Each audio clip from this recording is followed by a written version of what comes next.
Alors, ce soir, Shiur Leilu Nishmat Yosef Ben Fibi, Tiye Nishmato Tserura Bitzrora Hayim. Comme vous pouvez voir devant vous, vous avez juste la continuité de la bonté de Yosef Ben Fibi, toujours généreux avec toutes les personnes qui pouvaient voir.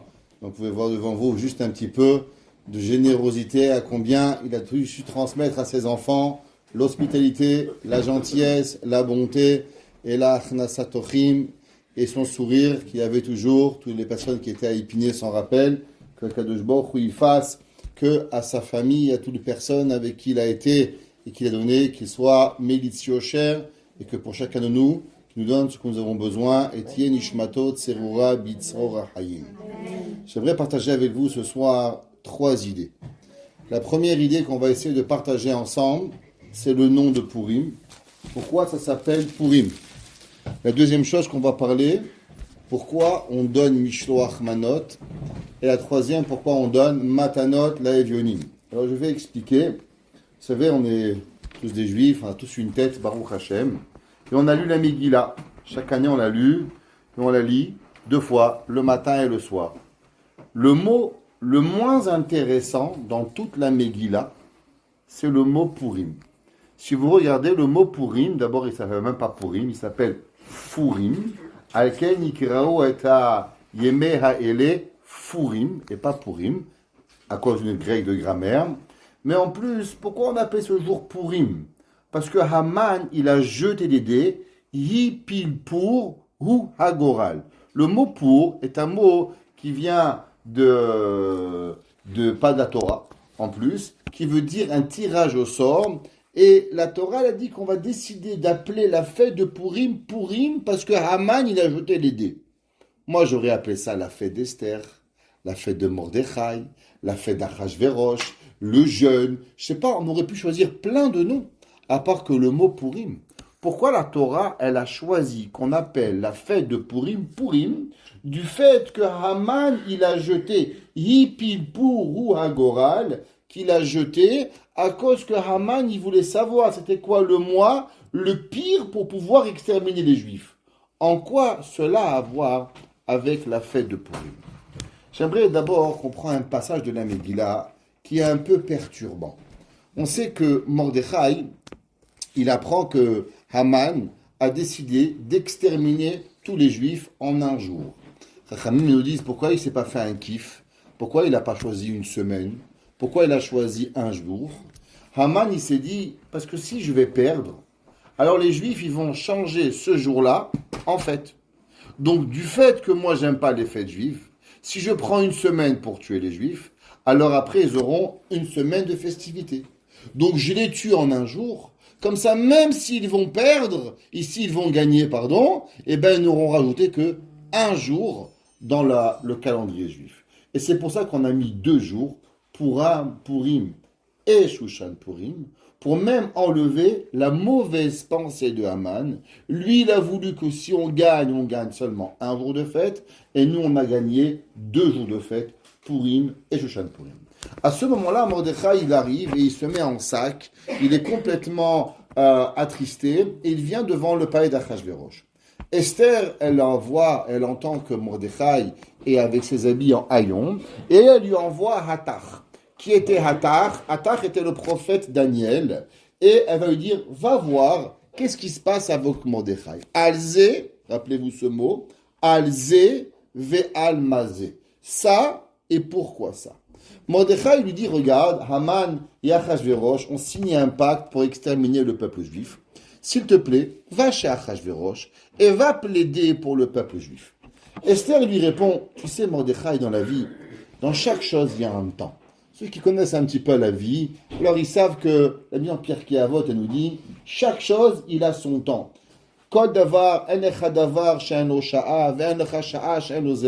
Chaque chose il a un temps, il a un moment. Et dit, regarde, dans la vie, il y a 7 ans de ça, quand j'étais toute nouvelle reine, j'étais l'adorée du roi Achashverosh, et automatiquement, il passait son temps avec moi, il mangeait, il buvait, il dormait, jusqu'à tellement que Bitan et Teresh avaient voulu exterminer Achashverosh du fait que Achashverosh les embêtait trop à vouloir manger, boire et dormir, il ne les laissait pas dormir. Aujourd'hui, ça fait 1 mois que le roi Achashverosh, il m'a pas appelé.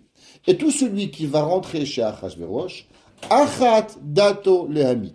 Il y a une seule loi, on lui découpe la tête. Ça veut dire tu rentres, tu es pas appelé, il y a un soldat là-bas, il prend une épée, il coupe la tête.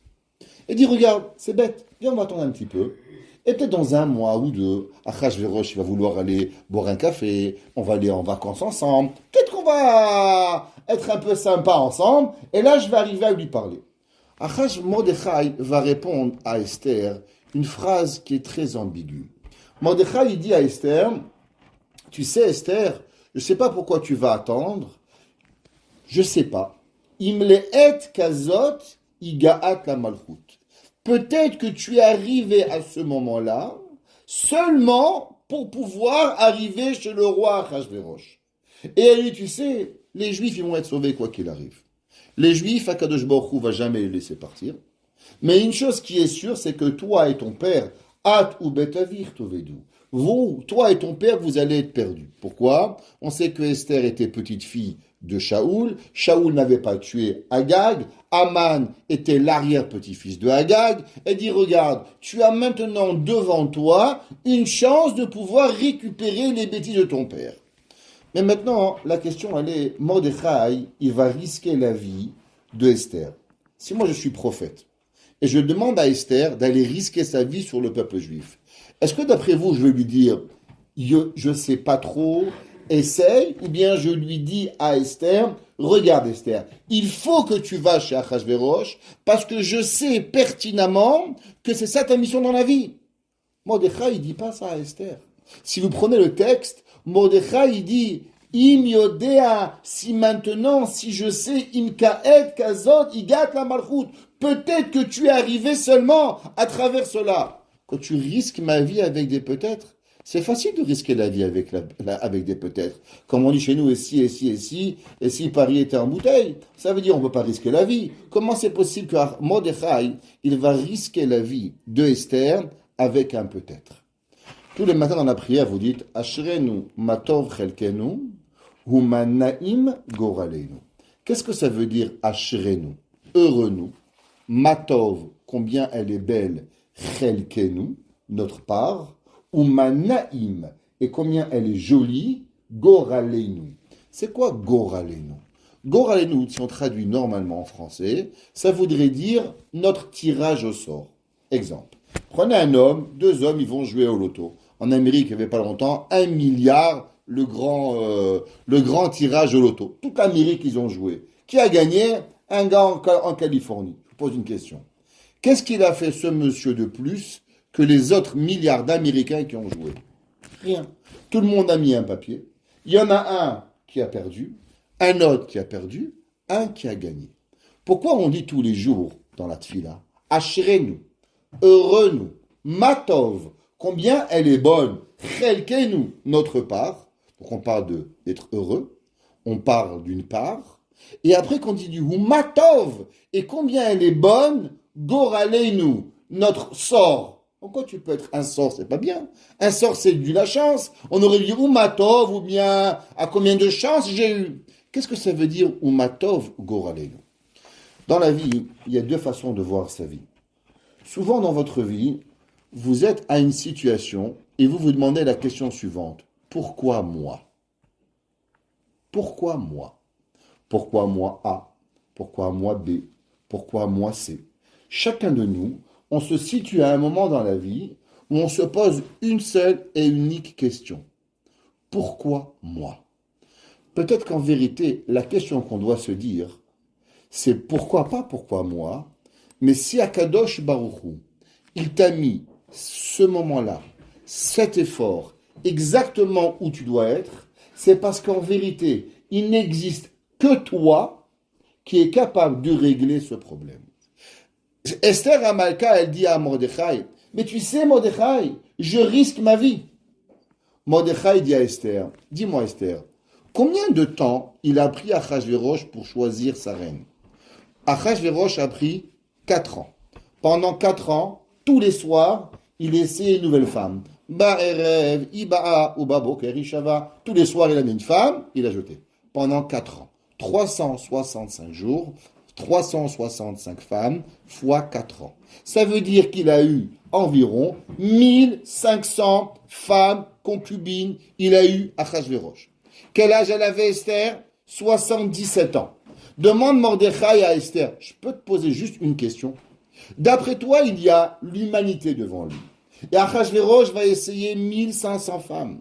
Dans ces 1500 femmes, il choisit une femme de 77 ans, qui a même pas envie d'être là-bas, qui fait tout ce qui est possible pour ne pas être devant Achashverosh. La Megillah nous dit que Esther, elle n'a rien pris, elle n'a rien demandé. Chaque femme, elle arrivait, elle pouvait demander Christian Dior, Pierre Cardin, Yves Saint-Laurent. Qu'est-ce qu'elle a dit, Esther? Ce que tu veux. Quelle couleur? Ce que tu veux. Quel maquillage? Ce que tu veux. Quel bijou? Ce que tu veux. Moi, je veux rien. Pourquoi? Elle avait aucune envie d'être là-bas.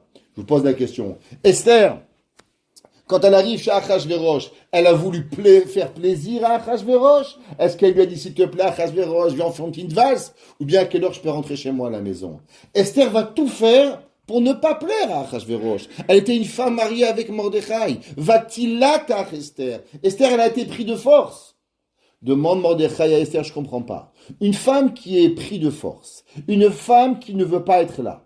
À l'inverse de toutes les milliers de femmes qui voulaient, par tous les moyens, devenir la femme d'Achashverosh. D'après toi, pourquoi tu as été choisie? Ça veut dire que dans la vie, il faut savoir qu'il y a des moments où si vous réfléchissez, vous ne pouvez pas avancer. C'est seulement quand vous réfléchissez plus et vous êtes consciente qu'on vous a mis à un certain moment, à une certaine place, avec une certaine mission, que votre mission est exactement ce que Akadosh Baruch Hu veut de vous. Ça veut dire que si vous réfléchissez, béhémet, vous ne pouvez pas avancer. Parce que pourquoi moi et pourquoi moi et pourquoi moi? Mais peut-être qu'il faut se dire l'inverse. Il y avait tant de femmes qui auraient pu faire ça. Il y avait tant d'hommes qui auraient pu arriver. Il y avait tant de personnes qui avaient mes qualités. Mais pourquoi moi j'ai été choisi? Pourquoi Kadosh Baruch Hu, dans les 7 milliards d'êtres humains, aujourd'hui les 8 milliards d'êtres humains, Akadosh Baruch Hu, il a mis cette épreuve chez moi? Eh bien, pour t'apprendre une seule chose, que tu n'es que la personne que Akadosh Baruch Hu a donné comme possibilité de régler ce problème.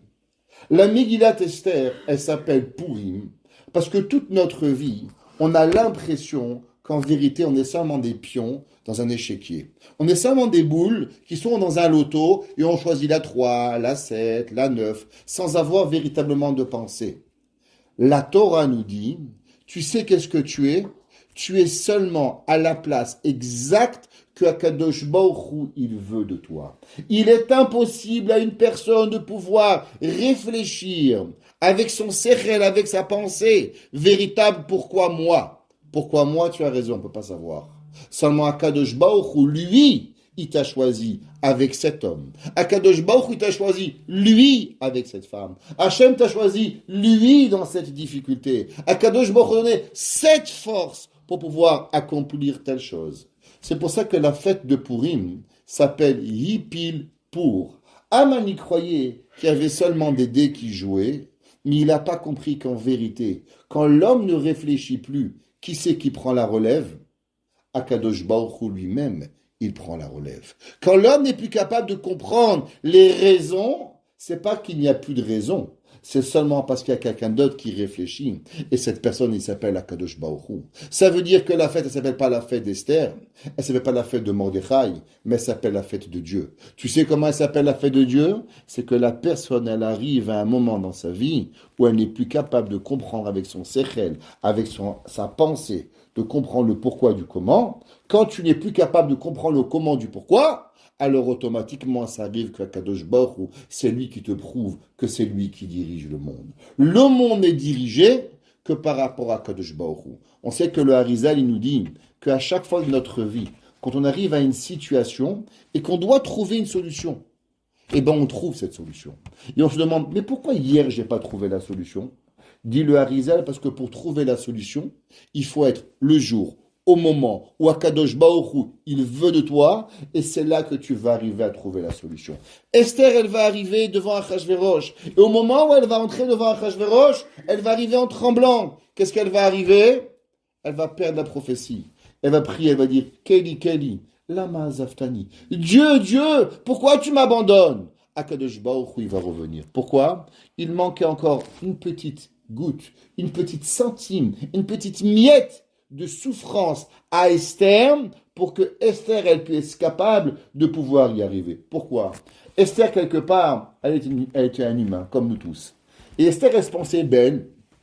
Et Esther, elle s'est dit, peut-être en vérité, tout le monde va mourir, mais moi, je vais vivre. Après tout, je suis la reine. Quand elle arrive chez Achashverosh, c'est vrai qu'elle arrive avec 3 jours de jeûne. C'est vrai qu'elle arrive avec tout ce que vous voulez, mais elle a encore une carte qu'elle a de plus que tout le monde. Elle s'appelle comment? Elle s'appelle la reine. Et au moment où elle rentre, elle a une touche en se disant, mais après tout, j'ai une chance de vivre plus que tout le monde. Akadosh Baruch Hu, il dit, ah, tu penses que tu es mieux que tout le monde?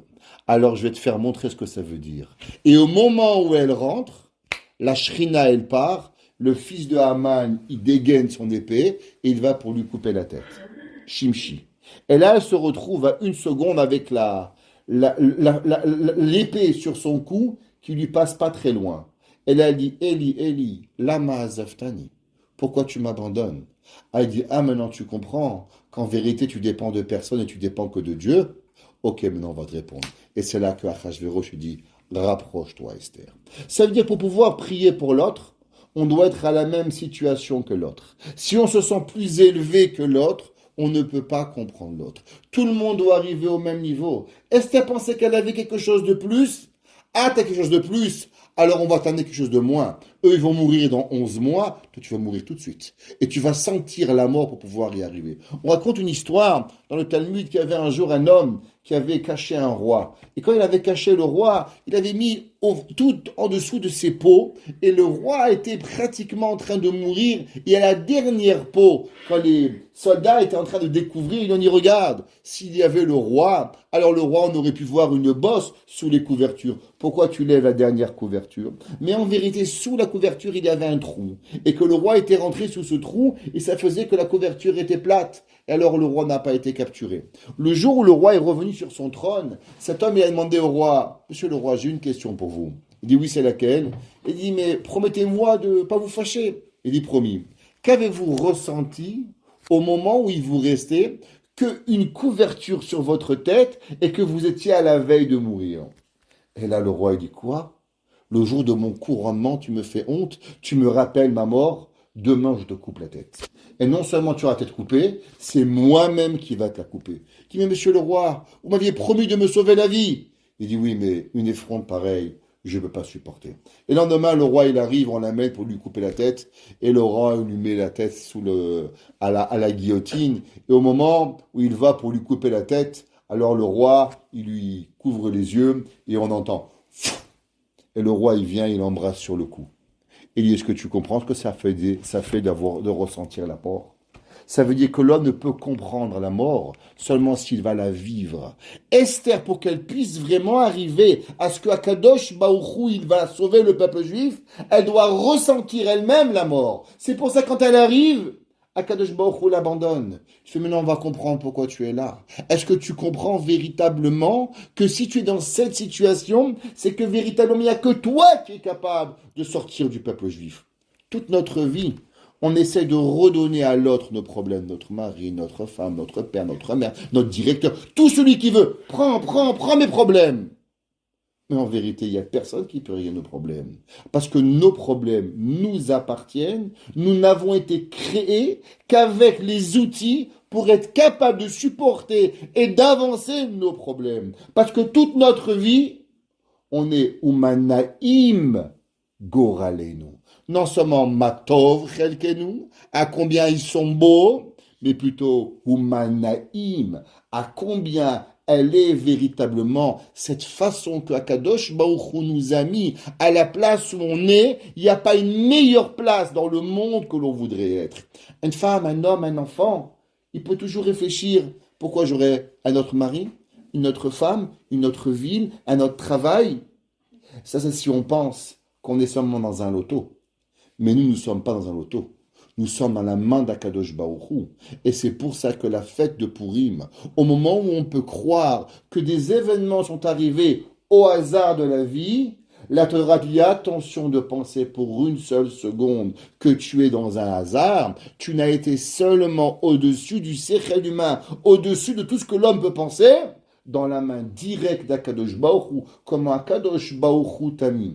Au moment où tu crois que tu es la moins aimée de Achashverosh, qu'est-ce que Achashverosh va donner à Esther 3 jours plus tard? Le lendemain, où Esther elle va dire à Achashverosh, il y a Mordechai, tu sais Mordechai, Achashverosh, il ne m'a pas adressé la parole depuis 3 jours, depuis 30 jours. Est-ce que tu crois que je vais lui demander ma vie? Et je ne peux pas rentrer. Qu'est-ce que 3 jours plus tard, Achashverosh donne à Esther? Il dit Esther prend la moitié du royaume. Je comprends pas. Il y a 3 jours, tu t'es plaint que ton mari, il voulait même pas te parler. Et 3 jours plus tard, Achashverosh te propose le royaume. Ça veut dire au moment où tu crois qu'en vérité, tu es tellement loin du bonheur, eh bien 3 jours plus tard, tu es tellement proche du bonheur. Ça veut dire que la perception que l'homme il a, c'est seulement sa perception par rapport à lui et à la vie.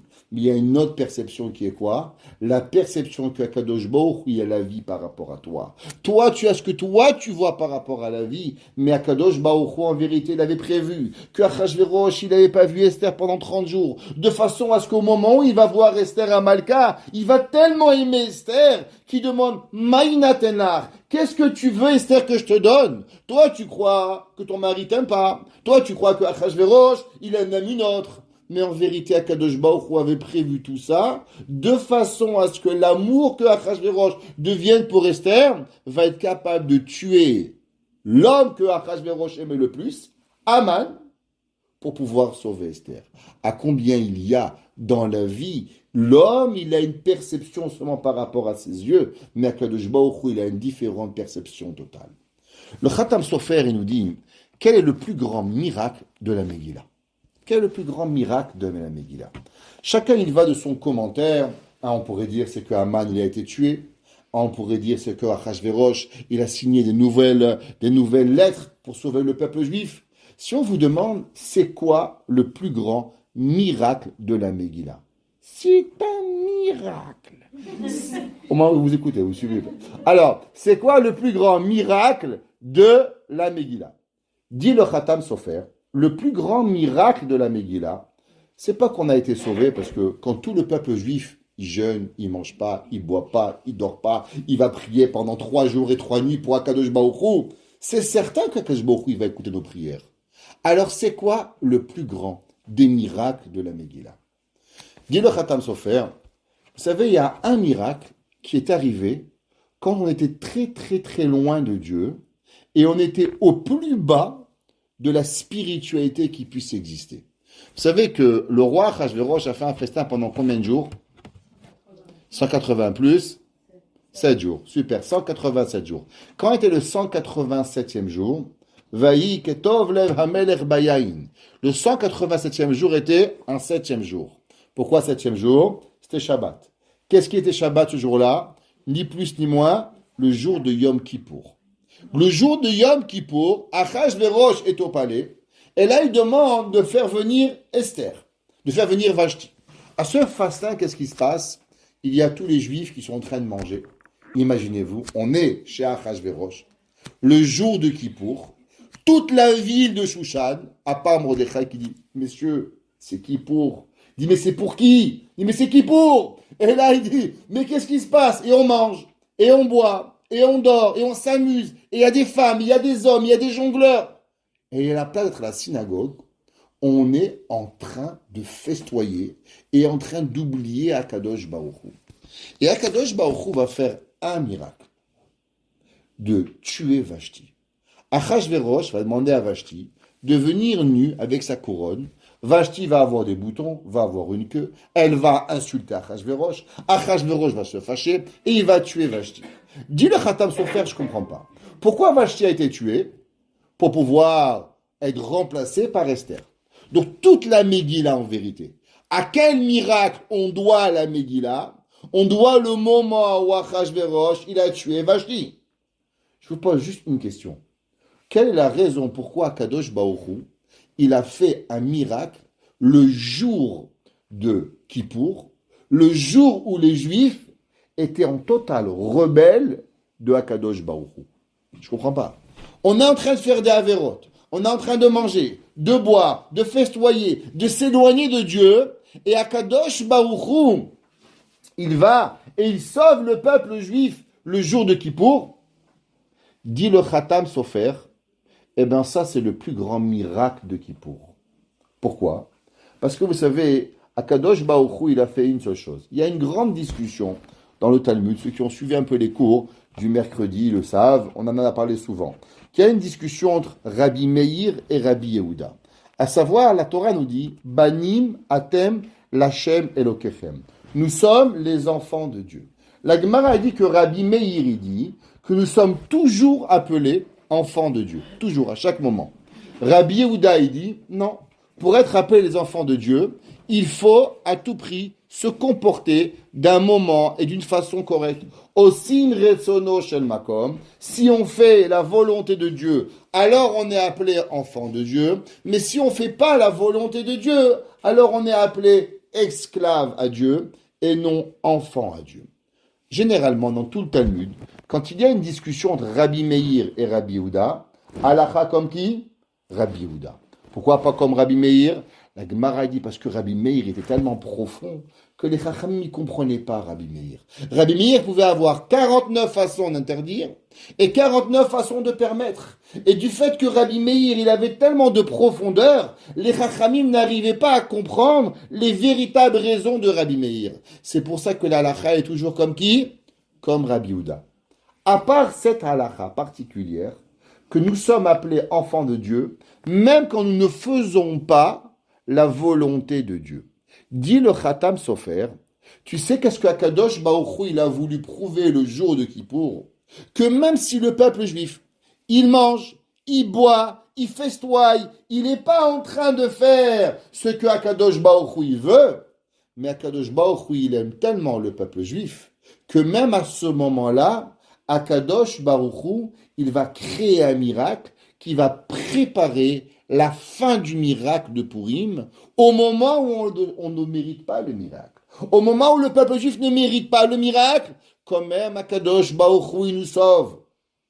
Ça veut dire que si vous réfléchissez une seconde, le moment où l'homme, il est au plus bas, il ne mérite rien, c'est là que Akadosh Baruch Hu va donner au peuple juif la raison d'exister. Maintenant, si c'est comme cela, vous devez comprendre une mitzvah. Vous savez qu'il y a une mitzvah, le jour de Purim, de Matanot la Evionim. Quelle est la raison pourquoi on donne Matanot la Evionim? On donne de l'argent à Purim. Pourquoi les pauvres mesquins ne doivent manger qu'à Purim? Et à Pessah, pendant 7 jours, ils crèvent de faim. Sukkot, ils crèvent de faim. Ah non, c'est pas Purim, il faut que tu crèves de faim. Excusez-moi, mais la feuille de Purim, c'est un repas, ça va, c'est pas si pire. Pourquoi c'est seulement à Purim qu'on va et on va donner aux pauvres Matanot la Evionim? Alors la Gemara nous ramène qu'il y avait un roi qui s'appelait Turnus Rupus Aracha, qui est un roi mécréant qui va malheureusement faire souffrir et qui va tuer les 10 martyrs. Et ce roi-là, un jour, il va rencontrer Rabbi Akiba. Il va poser à Rabbi Akiba une question. Et dit, Rabbi Akiba, j'ai une question pour toi. Qui c'est qui vous permet de faire l'aumône? Il dit, pourquoi pas? Il dit, je donne un machal, une allégorie. Imagine-toi, il y a un jour un roi, il prend un homme, il le met en prison. Il vient un homme, il le libère de prison. Qu'est-ce que le roi il va faire? Il dit Rabbi Akiba, eh ben le roi va tuer la personne qui a libéré le prisonnier. Eh ben je comprends pas. Dieu, il a plein d'argent. Si Dieu décide que A il est riche et que B il est pauvre, c'est que B mérite d'être pauvre. Donc si Dieu décide que B doit être pauvre, qui vous permet à vous les Juifs de venir et de faire la tzedaka? Si Akadosh Baruch Hu, il veut donner la tzedaka, le rendre riche, Akadosh Baruch Hu, il a plein d'argent. Lia Kesev Eliazav Amar Hashem. Dieu, qu'est-ce qu'il a le plus dans le monde? De l'argent. Qu'est-ce qu'il en a le moins? L'intelligence. La preuve, c'est qu'il y a beaucoup de gens riches, il y a très peu de gens intelligents quand même. Alors, il en reste, c'est que Akadosh Baruch Hu, il a plein de façons de rendre les gens riches. Oui ou non? Alors pourquoi Akadosh Baruch Hu, il l'a pas fait? Lui a dit Rabbi Akiba, Turnus Rupus Aracha, tu as raison. Seulement, tu dois savoir que ça, c'est seulement pour un esclave du roi. Mais pour le fils du roi, le roi, il serait bien content que si le fils du roi, il est en prison, que tu viennes et que tu le nourrisses. Alors du fait que tu vas nourrir son fils et même le sortir de prison, le roi ne sera pas fâché avec le libérateur. Le roi sera heureux qu'un homme aura pitié du fils du roi. Ça veut dire que pour pouvoir nourrir quelqu'un, pour pouvoir aider une personne dans la pauvreté, c'est quoi la permission que nous avons? La seule permission que nous avons, c'est à condition que la personne, elle soit appelée Banim Atem Lachem. Il faut qu'elle soit appelée enfant de Dieu. Pendant des années, le peuple juif, il avait une question. Quand est-ce que nous sommes appelés Banim Atem Lachem? À quel moment sommes-nous enfants de Dieu? Seulement quand nous faisons la volonté de Dieu, comme Rabbi Yehuda, ou même comme Rabbi Meir, quand nous ne faisons pas la volonté d'Akadosh Baruch Hu. À quel moment l'histoire juive a prouvé que Akadosh Baruch Hu, il nous considère ses enfants, même si nous ne faisons pas la volonté de Dieu?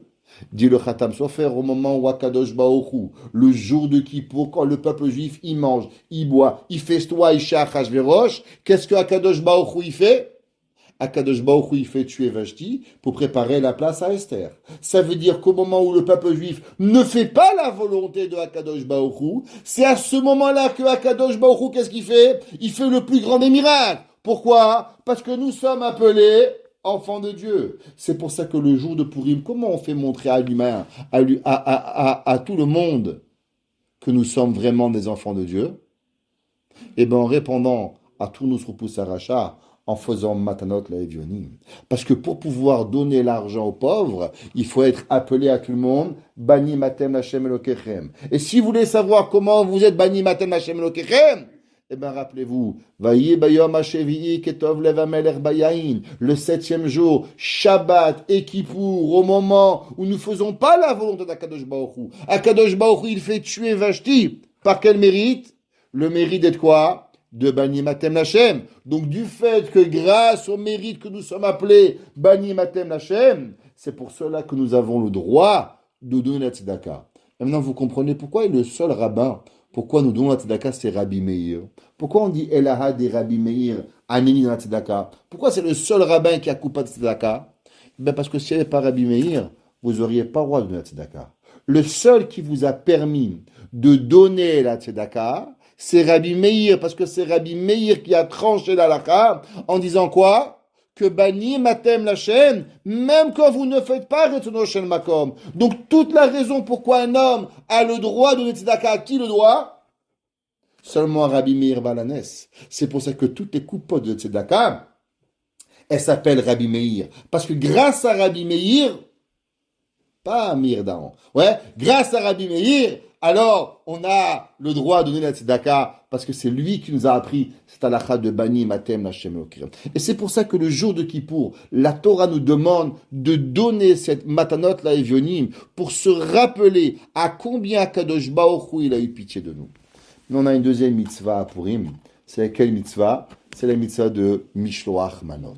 Et là on se pose une question, pourquoi on envoie des Mishloach Manot? Bon, si on pourrait dire parce que Achashverosh, il a dit que le peuple juif, Am Echad, Mefozar ou Mefourad ben Amim, Achashverosh, dit la Gemara, il n'y avait pas un homme qui avait une plus mauvaise langue au monde que Achashverosh. Achashverosh, il est venu, il a dit, Hakadosh Baruch Hu, Paro, Achashverosh, Aman, qu'est-ce que tu veux? Le peuple juif, t'inquiète pas, tu vas tuer les Polonais, les Allemands, ils vont être contents. Tu vas tuer les Allemands, les Hongrois, ils vont être contents. Tu vas tuer les Ashkénazes, Séfarades, ils vont être contents. Tu vas frapper les Séfarades, Ashkénazes, ils vont être contents. Ah, Mechad, Mefozar ou Meforad ben Amim.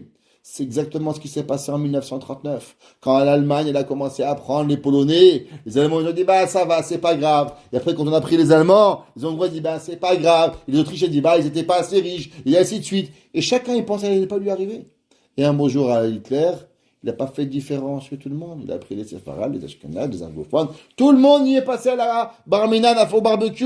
Ouais, piquant ou pas piquant. C'est pas important, Dieu préserve. Pourquoi? Achashverosh, il voulait tuer tout le monde. Alors, qu'est-ce qui s'est passé? Amechad ou Mefourad. C'est vrai. Mais c'est pas suffisant. Parce que c'est quand le moment le plus important d'être dans l'unité? Eh ben, c'est Matan Torah. Matan Torah, vous savez, c'est marqué Vaïchan, Sham Israël Negedar. Et Israël a campé face à la montagne. La Gemara dit pourquoi c'est marqué Vaïchan au singulier. Ça aurait dû être marqué Vaïchanou. Et ils ont campé. Alors pourquoi c'est marqué Vayichan? Dit la Gemara, Ke ish echad, belev echad. Si on veut recevoir la Torah, il y a une condition sine qua non au don de la Torah. C'est quoi? C'est d'avoir l'unité. C'est que tous les matins, quand vous commencez à prier, il y a une petite phrase, je ne sais pas si vous la lisez, en tout cas c'est bien de la lire, au nom du Harizal. Hare ani oev kol echad mi bnei Israël. J'aime chacun des Juifs. Pourquoi? Parce que la Torah, la prière, c'est pas tout seul. L'homme qui pourrait prier le plus, qui va vouloir avec le plus d'intensité de la prière, mais s'il est tout seul, il ne peut pas prier. Qu'est-ce qu'il a besoin? Bien dit Juif, avoir un minyan. Donc on doit être tous ensemble. Alors la question, elle est pourquoi la veille de Shavuot, on ne s'envoie pas des Mishloach Manot. Ce serait intéressant, non? La veille de Shavuot, pour aimer les uns les autres, on s'envoie des tartes au fromage, ce serait sympathique. Pourquoi pas? La vérité, pourquoi on a décidé d'envoyer des Mishloach Manot seulement le jour de Purim? Encore une fois, vous savez, si on aurait dû choisir, moi j'aurais dit peut-être qu'on envoie après Pessah, parce que un mois avant Pessah c'est un peu compliqué. Ok? Tous ces bonbons, tous ces chocolats, on ne sait pas quoi faire avec tout ça. Toi tu vides la maison, allez, tu ramènes. Peut-être que c'est un peu compliqué. Pourquoi? Mais on a un mois avant Pessah, on nous remplit la maison de bonbons, de chocolat, de gâteaux. C'est peut-être pas le moment. À Shavuot, ça serait top. Juste avant les camps, quand on a plein de bonbons à envoyer aux enfants, pour les envoyer au camp. Prends mon fils des valises. On doit économiser beaucoup d'argent. Alors pourquoi on a choisi à Purim d'envoyer Mishloach Manot? Alors pour cela, on va ramener une Gemara. La Gemara dans Masechet Shabbat. La Gemara a dit, vous savez que le peuple juif, quand on arrivait devant la montagne, on a dit Naase Venishma. On a dit qu'on va faire et on va accepter la Torah. Après, Akadosh Baruch Hu kafa alehem harikigigit. Akadosh Baruch Hu, il nous a mis la montagne sur la tête et il dit, ou vous acceptez la Torah, ou bien Sham Tekvuratrem. Là-bas, vous serez enterrés. Et tout le monde demande la question, quelle a été la nécessité d'Akadosh Baruch Hu de forcer le peuple juif à prendre la Torah? Après tout, on avait dit Naase Venishma. On avait dit qu'on voulait faire la Torah sans aucune condition. Alors pourquoi Kadosh Baruch Hu, il a eu besoin de nous forcer à prendre la Torah en nous disant ou bien vous prenez la Torah, ou bien je vais vous enterrer là-bas. La Gemara, elle dit, c'est incroyable. Vous savez que dans le peuple juif, si on est forcé à faire quoi que ce soit, ça sert à rien. Imaginez-vous, je prends un homme, une femme, je lui mets un piston sur la tête, je dis tu vas te marier avec un tel, sinon je te tue. La pauvre va pas mourir, elle dit oui. D'après la halakha, elle n'est pas mariée. Pourquoi? Parce qu'on ne peut pas se marier par force. On ne peut pas se convertir par force. Ça n'existe pas les croisades chez nous. On n'a jamais converti personne. On n'a pas le droit. Dit la Gemara, c'est super. Quand on va arriver chez le bon Dieu, après 120 ans, t'as fait Shabbat? Non. Pourquoi? Tu m'as forcé. T'as mangé cachère? Non, tu m'as forcé. Je suis pas obligé de faire. La Gemara a dit, c'est super. On a la meilleure excuse pour ne jamais arriver à faire aucune mitzvah. Parce qu'on a été forcé. Dit la Gemara, c'est vrai. Seulement, la fête de Purim, Hadar Kibloua. Le peuple juif, quand on a été sauvé par Aman, qu'on a vu que Mordechai, il a tué Aman, et que maintenant, on est arrivé à être sauvé, Hadar Kibloua Bimei Achashverosh. On a reçu la Torah par amour. Tosfot, le Midrash dans Tanchuma, Parashat Noach, il pose la question que je lui ai demandé, il dit, je comprends pas. Si tu avais dit Naase Venishma, c'est que tu voulais. Si tu voulais, pourquoi tu as été forcé? Alors, tous les commentaires disent la même réponse, qu'en vérité, il y a deux Torot. Il y a Torah chez Béalpé, la Torah écrite, orale, et Torah écrite. La Torah écrite, on l'a acceptée de tout cœur. La Torah orale, c'est un peu plus compliqué. Pourquoi? Principalement, les gens disent, regarde, la Torah, c'est facile. Ça commence à Bereshit, ça finit les Ene Kol Israël. Il y a un début, il y a une fin. Tout ce qui est écrit, on peut commencer, on peut finir, on sait ce qu'il y a à faire. La Torah orale, c'est un peu plus compliqué.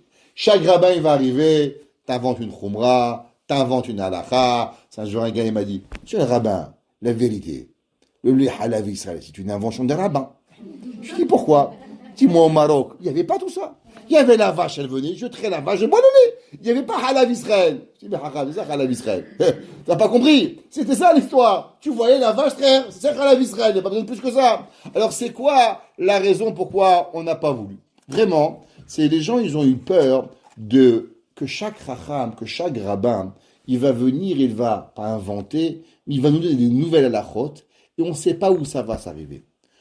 Pourquoi, au moment de Purim, le peuple juif, ils ont pris la Torah chez Béal Pé, ils ont accepté de prendre la Torah orale, parce qu'ils ont vu Mordechai. Qu'est-ce que Mordechai, il leur a dit? Mordechai, il a dit, vous savez, on est tous invités au Fessin d'Achashverosh. C'est vrai. Mais vous savez, qu'est-ce qu'il y a de pire? Les goyim, tant qu'on ne les fréquente pas, tant qu'ils ne sont pas chez nous, alors demandez à un goy, combien il y a de juifs il y a? Vous savez, un jour, le Rav Galinsky, il raconte qu'un jour, il allait au Mexique. Et à côté de lui, il y avait un Mexicain. Alors, le Rav Galinsky, pour ceux qui ne le connaissent pas, était très sympathique. Il mesurait 1m30, il était un nain, avec un grand chapeau, et il avait un visage très rigolo. Alors, il était très facile d'aborder, tout le monde qui le voyait, il avait envie de lui parler. Alors, ce Mexicain, comme tout le monde, il voit le Rav, il lui dit, d'où vous venez, monsieur le rabbin? Et il lui dit, ben, d'Israël. Il dit, waouh, quel grand pays. Et il dit, ah oui, quel grand pays. Il dit, pourquoi? Il dit, combien vous pensez que nous sommes de juifs en Israël? Il dit, 500 millions, 700 millions. Non, vous rigolez, il dit, vous savez, le peuple d'Israël, on est seulement 3 millions. Il dit, impossible, impossible. Il dit, pourquoi? Elle dit, regardez, moi j'aime bien les nouvelles, je regarde CNN, tous les jours, Israël, Israël, Israël, Israël, un mort, un demi-mort, un blessé, toute la journée. Au Mexique, à Mexico City, la ville de Mexico City, 30 millions d'habitants. Tous les jours, entre 200 et 300 morts. Il n'y a jamais personne qui parle de nous. Jamais, rien. Un pays de 85 millions d'habitants, jamais on parle de nous. Si 85 millions, on ne parle pas de nous, vous allez me faire croire qu'un petit peuple de 3 millions, on parle de vous. C'est minimum 500 millions, le peuple juif. Minimum. Personnellement, moi je parle souvent à la police de Montréal. Et souvent quand je rencontre les policiers, la première question, je leur demande combien d'après eux il y a de juifs dans le monde. Le minimum que je reçois comme réponse, c'est 300 millions. Minimum. Et je parle des gens qui sont des policiers, des capitaines de police. Minimum. Oh, 300, 400 millions, minimum. Pourquoi? Parce que quand on ne nous connaît pas, alors on nous voit de partout. Un jour, j'ai rencontré un médecin à Québec et il m'a dit est-ce qu'il y a des juifs aussi en France ou c'est seulement au Québec? Alors je disais, il y en a à New York. Il m'a dit vraiment, à New York aussi, ils en ont. Style, on était des extraterrestres. Alors, ça veut dire que le monde, ils ne savent pas combien on est. Ils pensent qu'il y a 300 millions, 400 millions. On n'a pas d'idée qu'est-ce qui arrive. Mordechai, il a dit, vous savez, tant qu'on ne fréquente pas les goy, alors ils ont peur de nous. Le jour où on les fréquente, alors ils commencent à voir nos qualités et à voir aussi nos défauts. Et le jour où ils voient nos défauts, alors automatiquement ils peuvent nous faire du mal. Et les gens n'y mettent pas du tout. Faut être copain avec eux, faut s'intégrer avec eux, faut tout faire avec eux.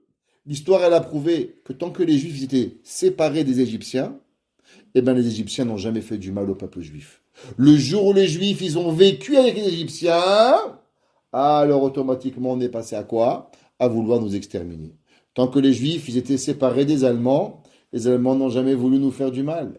Le jour où on s'est intégré, qu'on a fait partie du Parlement allemand, alors c'est là qu'automatiquement, tous les Juifs, les Bramina, les Allemands, ils ont voulu nous tuer. Il y avait un jour un monsieur, il s'appelait monsieur Grigri en France. Il travaillait à la sécurité sociale. Et un jour, son patron, il est venu nous voir, il dit, vous savez, monsieur Grigri, vos compagnons au travail, ils veulent être avec vous, ils veulent aller au bar avec vous, ils veulent boire, et tous les soirs, vous vous sauvez, et vous ne buvez pas avec eux. Il dit, vous savez, monsieur, je vais vous dire la vérité. Comme j'ai pas envie d'être leur copain, c'est pour ça que je bois pas avec eux. Parce que quand on boit, on devient copain, mais moi, je ne suis pas intéressé d'être leur copain. Ça veut dire que l'homme, il doit savoir qu'est-ce qu'il veut. Il leur a dit, Mordechai, mais vous comprenez pas, si on fréquente les goyim, c'est l'ouverture à ce que les goyim, ils vont venir voir nos défauts et ils vont nous donner un mauvais traitement. Ils n'ont pas écouté. Qu'est-ce qui s'est passé par la suite? Tout le monde a pu voir la grandeur de Mordechai, et que automatiquement à la fin, Aman il a voulu nous tuer. Donc ça veut dire qu'ils ont compris à combien la Torah elle a une véracité. La Torah est importante. Ce que Chachamim disent, ils nous protègent. C'est pour ça qu'au moment où on a été sauvés, Hadar Kibloua, automatiquement, ils ont repris Torah chez BLP. Maintenant, vous savez, s'il n'y a pas Torah chez BLP, vous aujourd'hui, il y a plein de choses que vous faites que grâce à la Torah orale. S'il n'y a pas la Torah orale, vous n'avez pas le droit de faire. Je donne un exemple. Ce soir, vous avez des bons gâteaux devant vous. Comment vous mangez? Est-ce qu'il y a 2 rabbins qui ont surveillé le manger? Je crois, j'aime bien Madame Coriat, elle est une bonne juive, mais je suis désolé, elle n'est pas rabbin. comment se fait-il qu'on va tous manger des gâteaux sans vous poser la question d'où vient la viande, d'où vient le poisson, d'où viennent les pâtes, d'où vient tout ce qui t'arrive? Peut-être qu'elle est partie à IGA acheter ta ref et manger. Qui vous permet de pouvoir manger quoi que ce soit ici? Normalement, pour pouvoir manger, il vous faudrait que chaque fois que vous allez à manger, qu'il y a deux rabbins qui viennent chez vous, qui vont prendre les affaires, qui vont regarder ce que vous faites et qui vont, ils vont témoigner de ce que vous avez fait. Alpi Shnaim Yakum Dava. Exemple. Vous vous êtes marié. Combien avez de témoins à votre mariage? 2. Mais imaginez-vous que monsieur et madame arrivent au Bedin. Bonjour le Bedin. Madame, je l'ai mariée. Monsieur m'a marié. Tout le monde est d'accord. Est-ce que madame, elle est mariée? Non. Le témoignage des témoins, c'est pas seulement dire qu'ils sont mariés, c'est ce qui fabrique le mariage. Ça veut dire que s'il n'y a pas témoin, on n'est pas marié. Dieu préserve un divorce. Si monsieur écrit un guet à sa femme, pas devant des témoins lui donne, elle n'est pas divorcée. Alors comment vous mangez? Comment vous mangez de la viande? Comment vous mangez du poisson? Comment vous faites toute votre vie en pensant l'un avec l'autre? Je vais vous demander même plus. Vous savez qu'une femme qui est nida, si elle va avec son mari, elle est quoi? Chayav karet. Comment se fait-il qu'une femme a dit à son mari, je suis nida, et après une semaine ou 2 semaines, elle vient, je suis plus nida? Pourquoi tu n'amènes pas un papier du rabbin que tu es parti au mikvé? Pourquoi il ne faudrait pas 2 témoins qui disent que tu es parti au mikvé? Et on rigole pas là, c'est chayav karet. Chayav karet, c'est la plus grande avéra qui existe. Vous mangez des matzot à Pessah? Comment vous mangez les matzot? Qui c'est qui témoigne? Il n'y a pas de rabbins qui ont signé que la matzah, c'est de la matzah. Peut-être que le gars vous a refilé de la matzah chametz là-bas, et vous mangez du karet. Comment vous allez manger à qui? Pour une femme, elle est malade, elle appelle le rabbin. Allô rabbin, je peux manger? Oui, mange. Pourquoi tu manges? Peut-être qu'il faut qu'il y ait 2 rabbins qui viennent te scruter pour savoir si tu es assez malade ou pas. Comment vous arrivez à manger? La réponse à toute cette question, elle est basée sur un principe. Un principe, halachique. La Torah dit Ed Echad Ne'eman Beisurim. Et je vais expliquer. La Torah nous dit qu'à propos de la femme, une femme, quand elle va au mikvé, elle a besoin de personne. Vesafra la, dit la Torah, et elle va faire ses comptes avec elle-même, et elle va dire à son mari, je suis pure. Et du fait qu'elle va dire à son mari qu'elle est pure, alors automatiquement elle n'aura ni rabbin, ni personne, elle va pas toquer chez de rabbin. Monsieur le rabbin, venez avec moi mikvé. Ça va pas ou quoi? Mais t'es malade ou quoi? On est à la vie privée ici, on n'est pas fou. La Torah, elle fait confiance à la femme, toute la halakha de Taharat HaMishpacha. La femme, elle est la personne qui va décider. La halakha, elle dit, Chachamim, ils ont appris d'ici, de la même façon que la Torah, elle fait confiance à la femme dans le karet, dans la pire des avéras, par rapport à la pureté et à l'impureté. De là, on va apprendre, à travers tous les interdits de la Torah, qu'un homme, il va être cru. Madame, elle me dit, c'est de la viande cachère, je pose pas de questions, je mange. Le rabbin, il me dit qu'il a fait la shrita, je mange. Le rabbin me dit, j'ai fait la melicha, je mange. Le rabbin, il me dit, tu fais A, tu fais. Mais c'est qu'un seul rabbin. La Torah nous a enseigné, la Gemara nous dit, du fait qu'on a appris de la loi de Taharat HaMishpacha, de la pureté familiale, de Vesafrala, ça a été le mécor, la source, que chaque fois qu'il va y avoir un permis ou un interdit, eh ben, tu pourras croire une personne. Alors, je vous pose une question. Avant qu'on avait accepté la Torah orale, on avait refusé la Torah orale, est-ce qu'on avait le droit de manger l'un chez les autres? Ben non. Vous pouviez manger seulement s'il y avait 2 témoins qui témoignaient que c'était cachère. Parce qu'on refusait la loi orale. Donc comme on refusait la loi orale, donc on refusait le bon et le mauvais. Donc il nous était interdit d'être invité chez personne. À quel moment a été le premier jour dans l'histoire juive où chaque juif a eu le droit de manger chez son voisin? Eh bien, le jour de Purim. À partir du moment où on a accepté la Torah orale, donc du fait qu'on a accepté la Torah orale, alors la première halakha qui nous est venue, c'est de pouvoir se faire confiance l'un envers les autres par rapport à la cacheroute. Dis le Khatam Sofer, tu sais pourquoi le jour de Purim t'envoie des gâteaux? Tu sais pourquoi tu envoies du manger à ta voisine? Parce que jusqu'à Purim, il était interdit au peuple juif de manger l'un envers l'autre, du fait qu'ils n'avaient pas accepté la loi orale. Donc comme ils n'avaient pas accepté la loi orale, alors automatiquement ils n'avaient pas accepté quoi? ils n'avaient pas accepté aussi les lois de Ed Echad et Man Bisurim. Donc, grâce au jour de Purim, qu'on a accepté la loi orale, la première halakha qui nous a été permis, c'est de pouvoir se faire confiance l'un envers l'autre par rapport à manger les uns chez les autres. Et c'est pour ça que la vie, le jour de Purim, alors automatiquement, il nous a été permis de manger. Alors pour se souvenir que la loi de Purim, elle a été de pouvoir accepter la Torah orale, comment on fait cela? Eh bien en mangeant et en partageant des mets l'un envers l'autre, c'est cette façon qu'on se rappelle que nous avons accepté la loi orale. Donc c'est pour ça que nous avons deux mitzvot. La première mitzvah, Mishloach Manot. C'est quoi Mishloach Manot? Se rappeler que le peuple juif, il a accepté la loi orale. Matanot Levionim, c'est quoi? Se rappeler que Akadosh Baruch Hu, il nous considère un peuple, même si nous ne faisons pas la volonté d'Akadosh Baruch Hu. Akadosh Baruch Hu, il nous aime. Banim atem Lashem Elokechem. Et souvent, il y a la troisième question. C'est quoi la troisième question? La troisième question, on se demande pourquoi moi? Pourquoi moi je suis dans cette situation? Alors avec la lecture de la Megillah, quand vous lisez la Megillah, vous dites mais pourquoi Esther Mskena, cette fille, qu'est-ce qu'on lui a fait? Qu'on l'a mis dans cet appareil, mais qu'est-ce que tu t'as fait?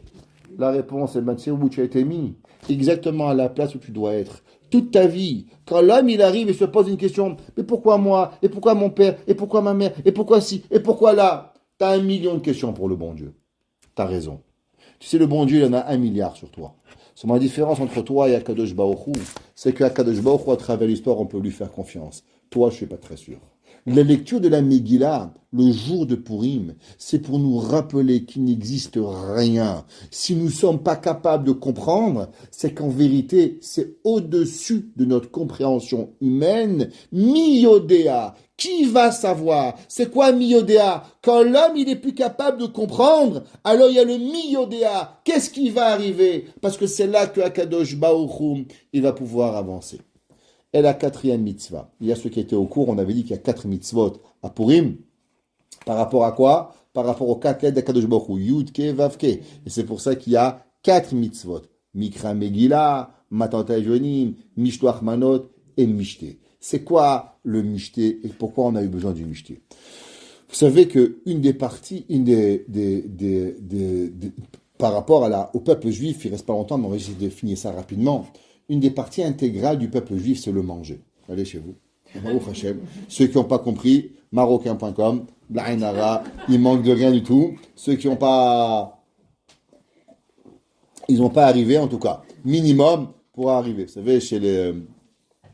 Petite blague, allez. Il n'y a pas d'Ashkenaz ce soir? Des Ashkenazim ici? Non, ça va. Ok, une petite blague Ashkenaz. Alors, c'est marqué dans le verset... C'est marqué dans le verset dans Kohelet. Il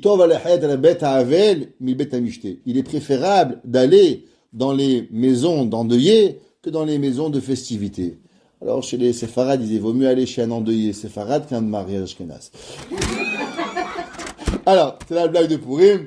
Ok? Il fallait... Alors, il fallait bien quelqu'un qui râle. Ok, c'est pas grave, c'est Purim, ça va. Respirez par le nez. Ça va, on vous a rien dit. Alors... il arrive, c'est que le fait de manger, mais le manger, c'est pas seulement une histoire, c'est pas seulement une blague. Ça fait partie intégrale de la vie, de chaque moment qu'on a. Shabbat, Pesach, Shavuot, Sukkot, Rosh Hashanah, Purim. Toutes les fêtes, elles ont une connotation de manger. Et la question, elle est pourquoi on doit toujours avoir de quoi manger le jour toutes les fêtes? C'est quoi cette histoire d'avoir ce manger? Il y a dans la Torah, il y a 2 genres de mitzvot. C'est marqué dans le Versouk qu'il est kartov natati lachem, torati al ta'azovu. Qu'il est kartov, car un bon achat, natati lachem, je vous ai donné, torati al ta'azovu. Ma Torah, ne l'abandonnez pas. Le Harizal, il dit, ce verset, si on s'arrête un petit peu, il y a une contradiction dans ce verset. De quoi nous parlons qu'il est kartov, un bon achat? On parle de la Torah.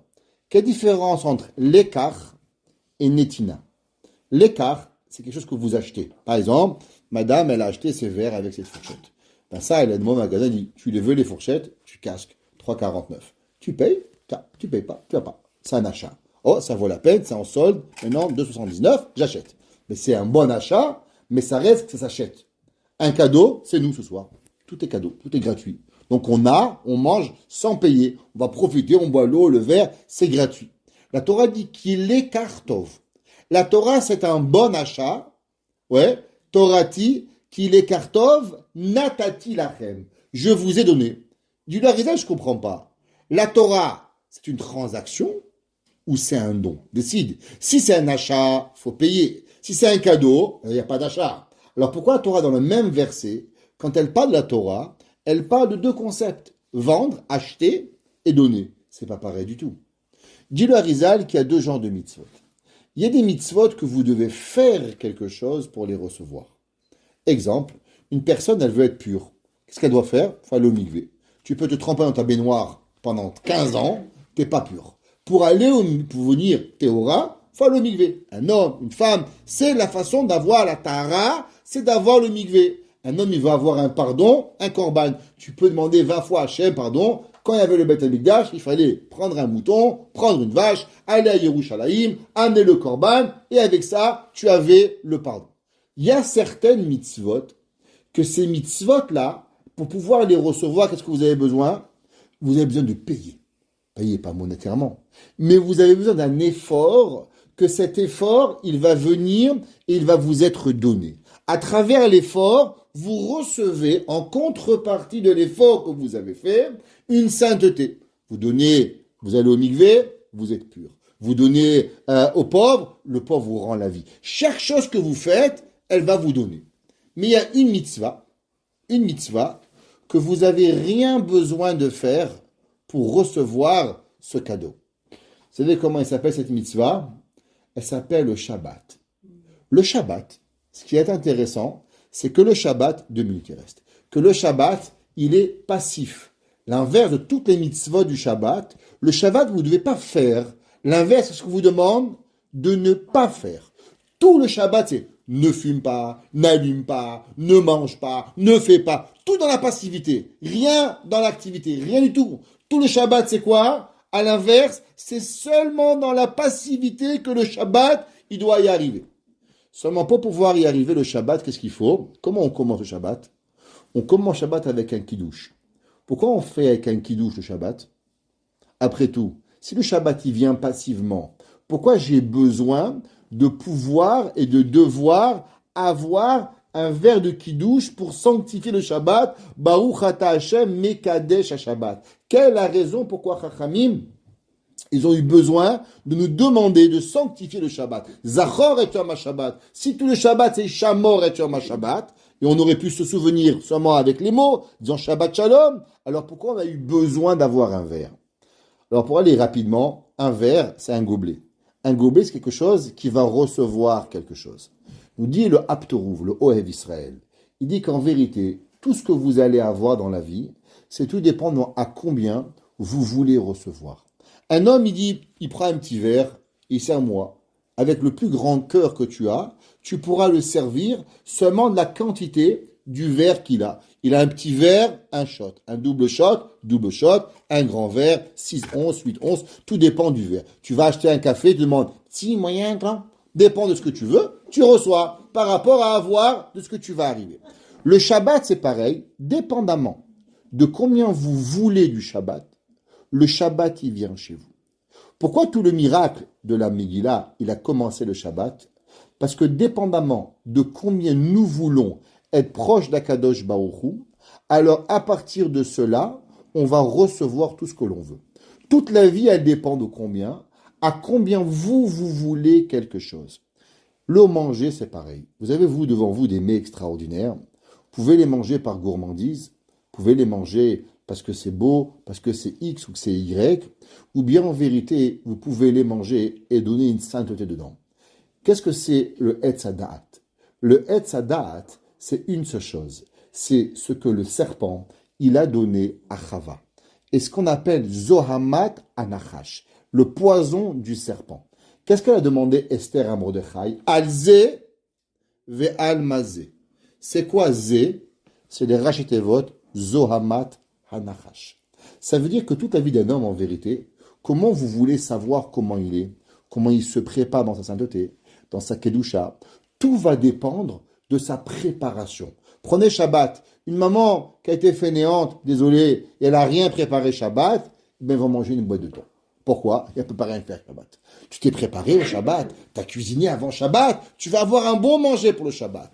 Toute ta vie, elle est comment tu te prépares. Ton aliment, il va ressembler à combien tu vas te préparer pour pouvoir recevoir. On veut avoir la Kedusha, on veut avoir la sainteté, on veut avoir le rapprochement avec le Kadosh Baruch Hu. À travers quoi la personne, elle va juger son rapprochement? Akadosh Baruch Hu, il a envie de te donner 1 milliard, mais à combien toi, tu vas être capable de donner, de préparer pour recevoir Akadosh Baruch Hu? La première chose que Hachem te donne le Shabbat, Akadosh Baruch Hu, c'est le seul qui travaille. Tu prends un verre. C'est quoi le verre? C'est pour symboliser à combien toi tu es capable et tu comprends que pour pouvoir recevoir, il faut avoir un récipient qui nous donne, qui va y arriver. Shabbat, le peuple juif, Akadosh Baruch Hu, il va commencer le miracle quand? Le jour du Shabbat. Pourquoi? Akadosh Baruch Hu va dire, attention le peuple juif, vous voulez être sauvés à la fin des temps? À combien vous voulez vous préparer? La 4e mitzvah de Purim, c'est la mitzvah de manger et la mitzvah de joie. Pourquoi? Parce que pour manger, il faut se préparer et pour être joyeux, il faut se préparer. Pour symboliser qu'en vérité, toute la profondeur de la sainteté que Akadosh Baruch Hu peut nous donner, elle ne dépend seulement d'une seule chose. Akadosh Baruch Hu, il a des milliards de sainteté, il y a des milliards de bonté, il y a des milliards de raisons de vous faire plaisir. Mais à combien nous, on veut ressentir le plaisir d'Akadosh Baruch Hu. Et c'est pour ça que nous avons ces 4 mitzvot. 1, savoir qu'on est exactement où on doit être. 2, savoir que nous sommes appelés enfants d'Akadosh Baruch Hu. 3, que nous avons accepté la Torah chez Béalpé avec les Mishloach Manot. Et la 4e mitzvah, que si on veut recevoir, quoi qu'il arrive dans la vie, il n'y a qu'une seule chose qu'il faut savoir, c'est à combien nous sommes prêts pour pouvoir recevoir la volonté de Akadosh Baruch Hu. Le Nachash et le serpent, qu'est-ce qu'il veut? Lui, il veut qu'une seule chose, qu'il n'y a pas de préparation. C'est pour cela que le Rav Moshe Feinstein, il avait dit, vous savez c'est quoi l'abomination du monde aujourd'hui? Le McDonald's, le fast-food. C'est quoi le fast-food? Le fast-food, c'est l'anti-préparation. T'arrives, tu fais le tour, tu commandes, tu manges. Il n'y a rien. Ça veut dire que tu comprends plus qui a besoin d'un temps de préparer pour recevoir. Quand l'homme, il perd cette préparation de manger, de boire, de dormir, d'amitié, d'affection, de n'importe quoi, alors il n'est plus dans la préparation pour recevoir. Comme tu prépares pas, alors tu reçois pas. Et comme tu ne prépares rien, alors automatiquement tu as pas. À l'inverse, le jour de Purim, on répare ces 4 choses. Nous sommes avec Kadosh Baruch Hu, nous recevons la Torah, nous sommes appelés Banim, et nous nous préparons à recevoir Akadosh Baruch Hu, nous réparons le Yud qui va faire que Akadosh Baruch Hu il fasse que Yosef ben Phoebe, Akadosh Baruch Hu tienne Nishmato, Tseroua B'Tzorah Chaim, qui donne à sa fille, à ses enfants, l'une derrière l'autre, à ses petites filles, Bet Hashem, à son petit-fils, un Shidduch Hagoun, et qu'ensemble on voit Mashiach Tzidkenu, Bimera, B'Yamenu. Amen. Amen.